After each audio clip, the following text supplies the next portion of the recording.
Good morning.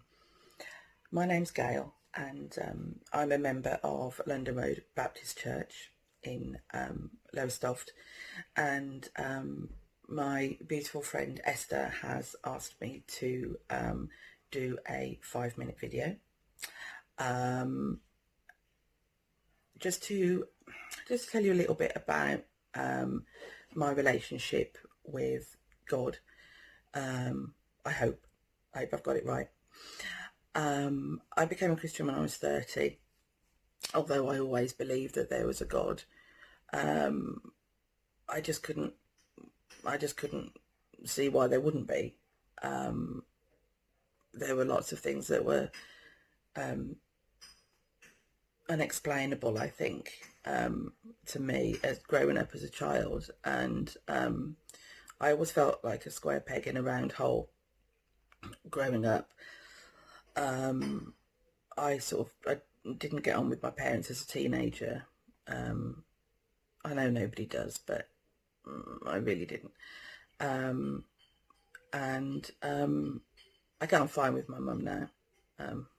But I just always wanted something more. I just wanted somebody to think that I was the most important person in the world, which sounds really, really selfish. And I went through an abusive relationship when I was between 18 and 23, which obviously didn't do a huge amount for my confidence. Excuse me. And when I met the amazing man who is now my husband, we attended Alpha course together at the request of the vicar who was marrying us.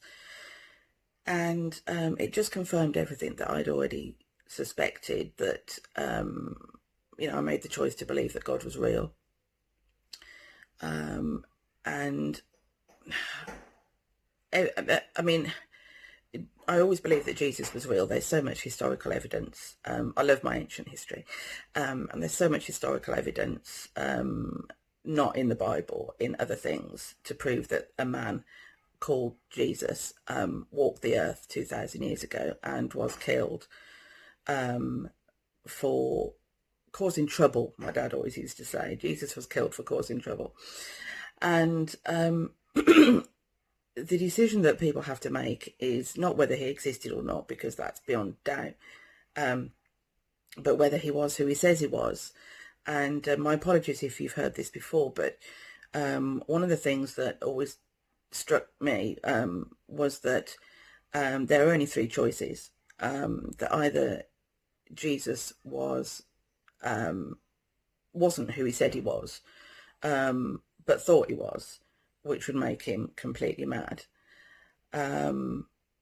He wasn't who he thought he was or who he said he was, but knew he wasn't the Son of God, which would make him very bad.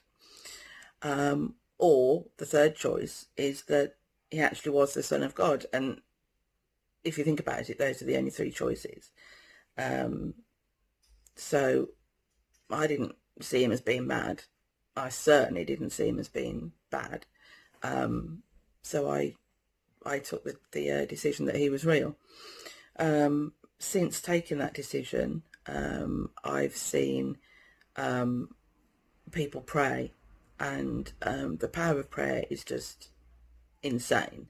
I'm a huge believer in praying for healing, physically, emotionally. I've seen people come to faith and lose all of their bitterness and anger, which is amazing. Bitterness is a horrible emotion, I think. I've seen people physically healed. I've had physical healing myself. I have seen people freed of addictions, including myself. I've seen people's lives completely turned around, and I have absolutely no doubt of the power that God can have in somebody's life. Nothing is too big for him. But comfortingly, nothing is too little. I've prayed for people dying of cancer. And I've also prayed that I find a birth certificate that I'm looking for, because it was important to me at the time, not in the big scheme of things, obviously.